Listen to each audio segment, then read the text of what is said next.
13세의 어린 나이에 왕위에 오른 소년, 그리고 그 소년을 내려다보고 있는 당대 최고의 권력자 한명회가 있습니다.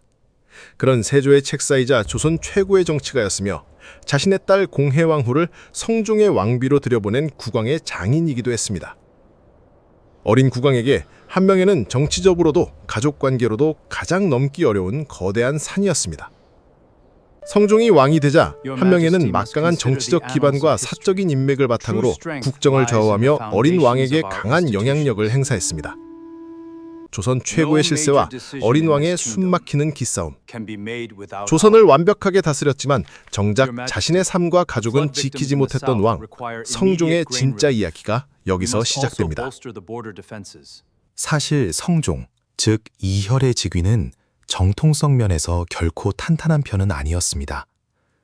세조의 장남인 의경세자의 둘째 아들이었기에 원래대로라면 왕위 계승의 최우선 순위와는 다소 거리가 있었습니다.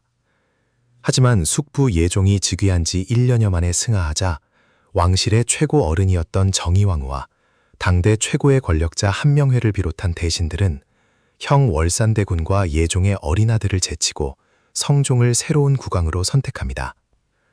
어린 나이에 정치적 타협과 권력의 균형 속에서 왕위에 오른 만큼 성종이 짊어진 정치적 부채는 결코 가볍지 않았습니다. 더구나 한명회는 단순한 대신이 아니었습니다.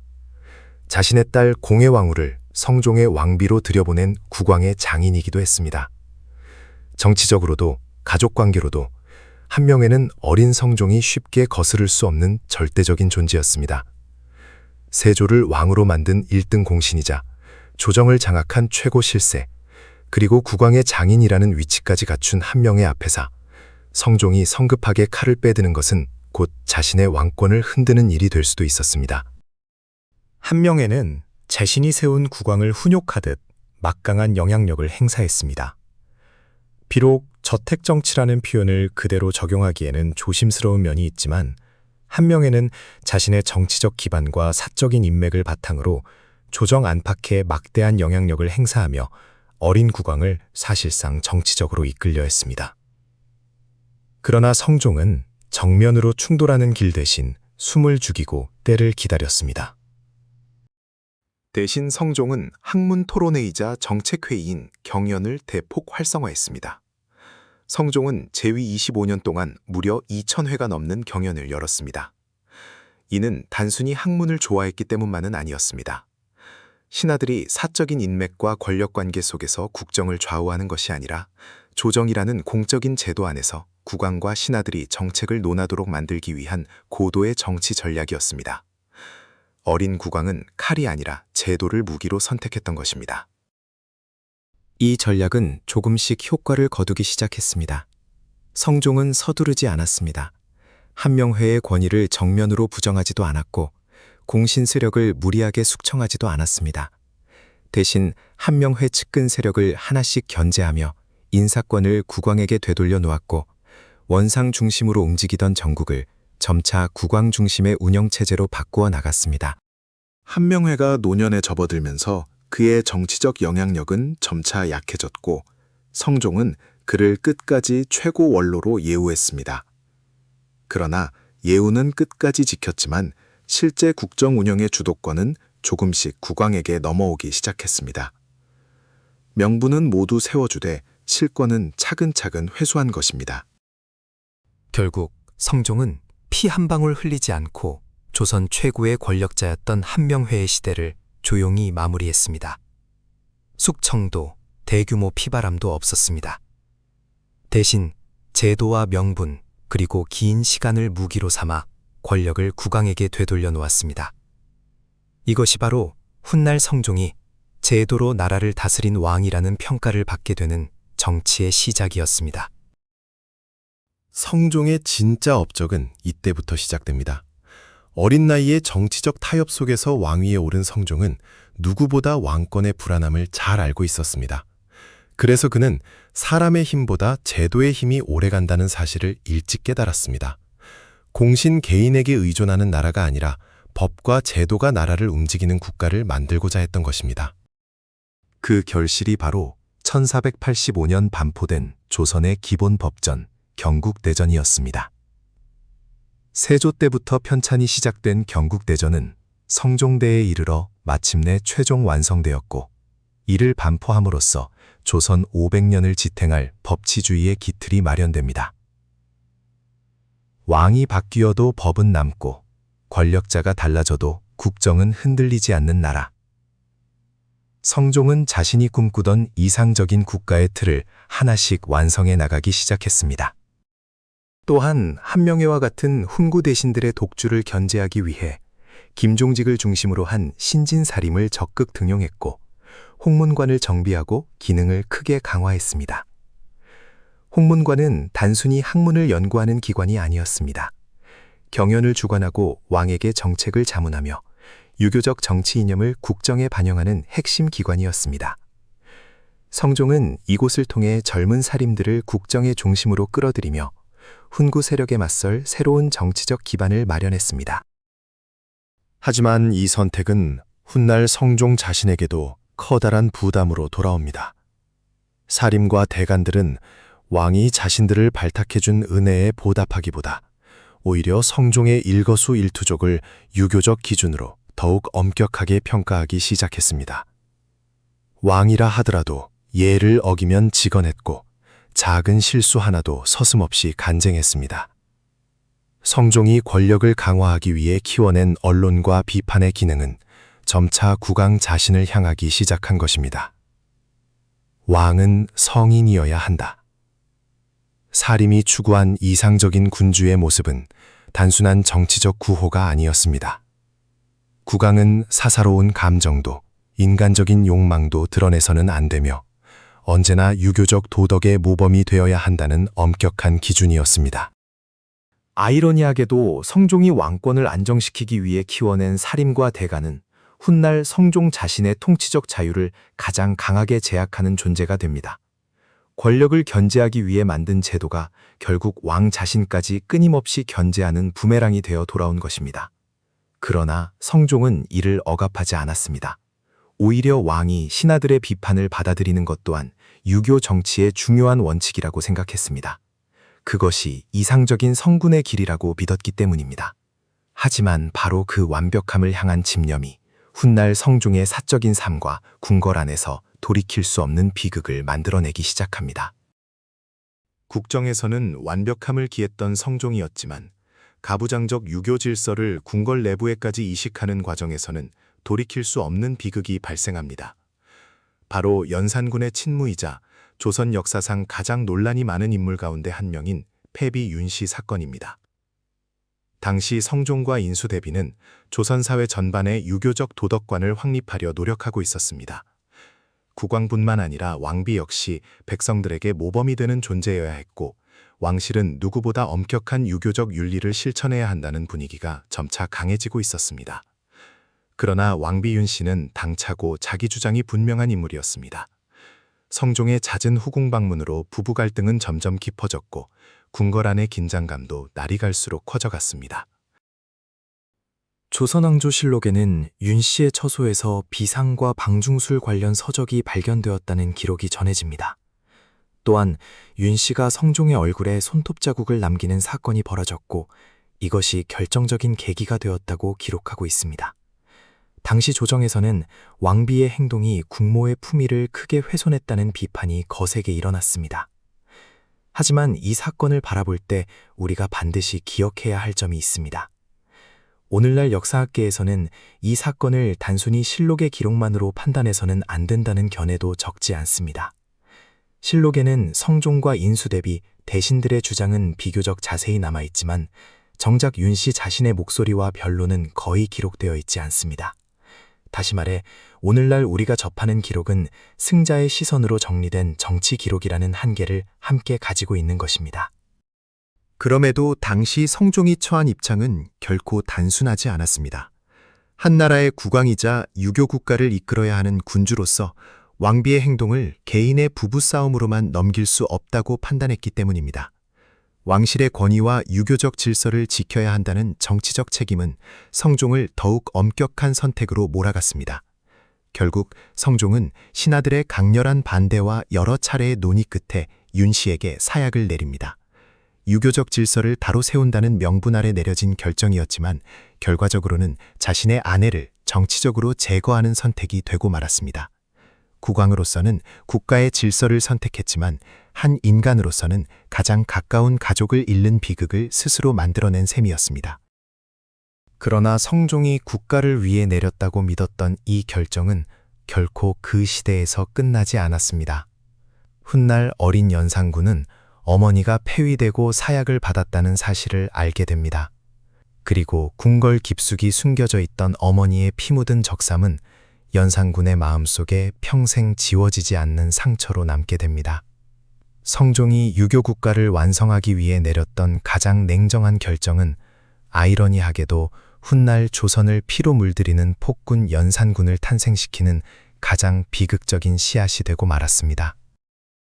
성종의 도덕적 별벽주의는 궁궐 밖에서도 예외가 아니었습니다. 오히려 왕실보다 백성들에게 더욱 엄격한 잣대를 들이대며 유교적 질서를 확립하려 했습니다. 그 대표적인 사건이 바로 조선 역사상 가장 유명한 스캔들 가운데 하나인 어우동 사건입니다. 어우동은 왕족인 태강수 이동의 아내였으며 뛰어난 미모와 재능으로 이름을 알렸던 인물이었습니다. 그러나 남편과 이혼한 뒤 여러 남성과 신분을 가리지 않고 관계를 맺었다는 사실이 알려지면서 조정은 큰 충격에 빠집니다. 당시 사회가 무엇보다 중요하게 여겼던 유교적 윤리와 여성의 정절을 정면으로 뒤흔드는 사건으로 받아들여졌기 때문입니다. 하지만 여기서 주목해야 할 점이 있습니다. 당시 법률과 형벌을 둘러싸고 조정 내부에서도 적지 않은 논쟁이 벌어졌습니다. 여러 대신들은 기존 법률과 선례에 따라 형을 집행해야 한다며 신중한 입장을 보였습니다. 실제로 어우동에게 지나치게 무거운 형벌에 내려서는 안 된다는 의견도 적지 않았습니다. 그러나 성종의 생각은 달랐습니다. 성종은 단순히 한 사람의 범죄를 처벌하는 것이 아니라 이제 막 완성되어 가는 유교 국가의 기강을 바로 세우는 것이 더 중요하다고 판단했습니다. 왕이 직접 법과 도덕의 기준을 분명하게 보여주어야만 조선 사회 전체가 올바른 질서를 따를 것이라고 믿었던 것입니다. 결국 어우동은 사형에 처해집니다. 오늘날 일부 역사학자들은 이 사건을 단순한 간통사건으로 보기보다 성종이 유교적 도덕 질서를 국가 운영의 핵심 원리로 확립하는 과정에서 나타난 상징적인 판결로 해석하기도 합니다. 법률의 해석보다 유교적 명분과 사회적 파급 효과가 더 크게 작용했다는 것입니다. 그러나 이러한 결정은 또 다른 문제를 드러냈습니다. 같은 시대에도 남성의 성적 일탈은 상대적으로 관대하게 다루어진 반면 여성에게는 훨씬 엄격한 도덕적 책임이 요구되었습니다. 결국 어우동 사건은 개인의 일탈을 넘어 조선 사회가 여성에게 요구했던 가부장적 윤리와 이중적인 도덕 기준을 상징하는 사건으로 남게 됩니다. 아이러니하게도 성종은 경국대전을 완성하며 법치국가를 꿈꾸었던 군주였습니다. 그러나 국가의 도덕과 질서를 지킨다는 명분 앞에서는 때로는 법률의 엄격한 해석보다 정치적 판단과 유교적 가치가 우선하기도 했습니다. 성종이 꿈꾸었던 이상적인 국가는 그렇게 법과 도덕, 그리고 현실 정치가 끊임없이 충돌하는 공간이기도 했습니다. 국가의 기강을 바로 세우려 했던 성종의 선택은 분명 조선을 더욱 강한 유교 국가로 만들었습니다. 그러나 그 엄격한 도덕주의는 점차 국왕 자신에게도 커다란 부담이 되어 돌아왔고 한 인간으로서의 성종은 점점 더 숨쉴 곳을 잃어가기 시작했습니다.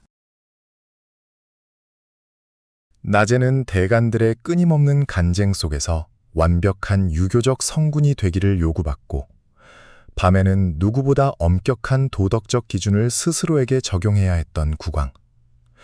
성종은 평생 이상적인 군주와 한 사람의 인간 사이에서 치열한 삶을 살아야 했습니다. 그렇다면 그 극심한 중압감 속에서 성종은 어떻게 숨을 쉬었을까요? 성종은 왕비와 후궁들을 포함해 모두 12명의 부인에게서 28명의 자녀를 두었습니다. 이를 단순히 여색을 즐긴 군주의 모습으로만 해석하기는 어렵습니다. 오히려 끝없는 정무와 대간들의 감시, 그리고 유교적 도덕주의가 끊임없이 요구되던 삶 속에서 잠시나마 한 인간으로서 위안을 찾으려 했던 모습으로 바라보는 견해도 있습니다. 물론 이러한 해석에는 다양한 의견이 존재하지만 분명한 것은 성종이 누구보다 무거운 정치적 부담을 홀로 감당하며 살아갔다는 사실입니다. 그러나 국정을 향한 끝없는 책임감과 과도한 업무는 결국 그의 몸을 무너뜨리기 시작했습니다. 새벽부터 밤늦게까지 이어지는 정무와 경연, 국정을 직접 챙기려는 성종의 성실함은 점차 육체적 한계에 다다르고 있었습니다. 조선왕조실록에는 성종이 마지막까지 종기와 고열, 기침 등 여러 증상으로 오랫동안 고통을 겪었다는 기록이 전해집니다. 다만 오늘날의 의학으로는 정확한 병명을 단정하기 어렵습니다.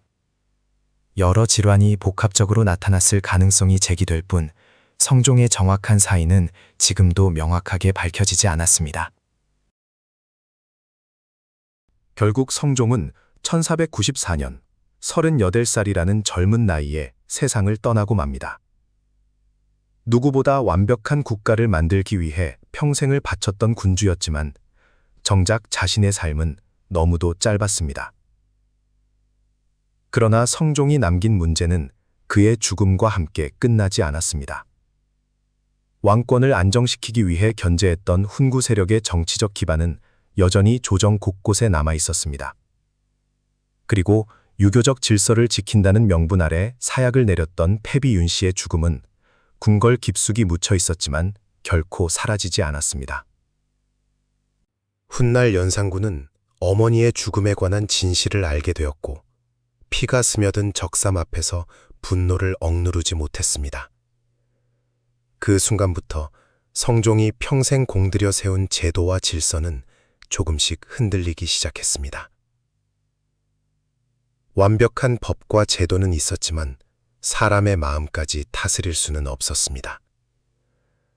성종이 남긴 유교 국가의 이상은 그의 죽음 이후 무오사화와 갑자사화라는 피비린내 나는 정치적 숙청으로 이어졌고 조선은 연산군의 폭정이라는 거대한 비극을 맞이하게 됩니다. 아이러니하게도 성종은 조선을 가장 안정된 나라로 만든 군주였습니다. 그러나 그가 완성한 제도와 그가 남긴 상처는 서로 다른 방향으로 후대를 움직였습니다. 제도는 조선을 지탱했지만 억눌린 비극은 결국 조선을 뒤흔들었습니다. 그것이 바로 성종이라는 군주가 남긴 가장 위대한 유산이자 가장 안타까운 역설이었습니다. 성종은 분명 조선 역사에서 가장 뛰어난 군주 가운데 한 사람이었습니다.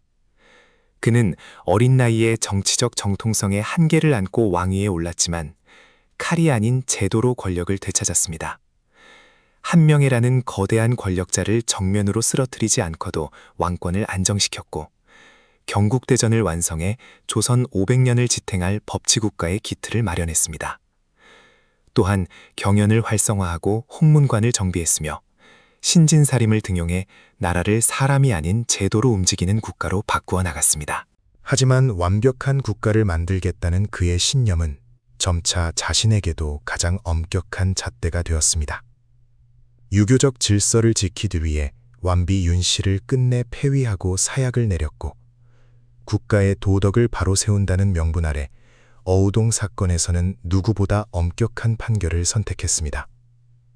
국왕으로서는 질서를 세우려 했지만 한 인간으로서는 가족과 백성의 아픔까지 모두 품지는 못했습니다.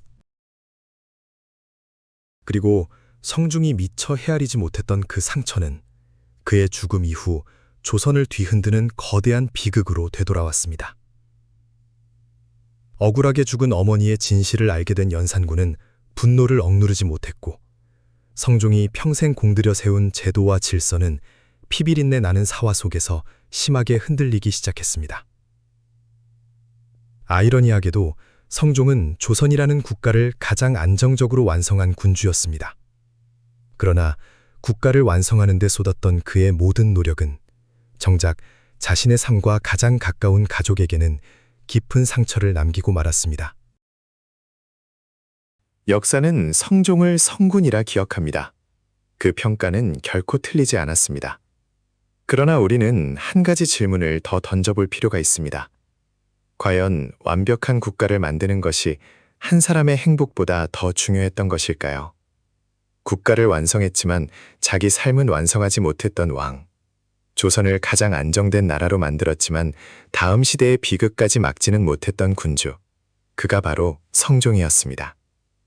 여러분은 성종을 조선 최고의 성군으로 평가하시나요? 아니면 완벽한 제도를 만들기 위해 너무 많은 것을 희생해야 했던 비극의 군주라고 생각하시나요? 여러분의 생각을 댓글로 남겨주세요. 오늘 영상이 흥미로우셨다면 구독과 좋아요, 그리고 알림 설정은 다음 역사 이야기를 만드는 데 큰 힘이 됩니다. 시청해주셔서 감사합니다.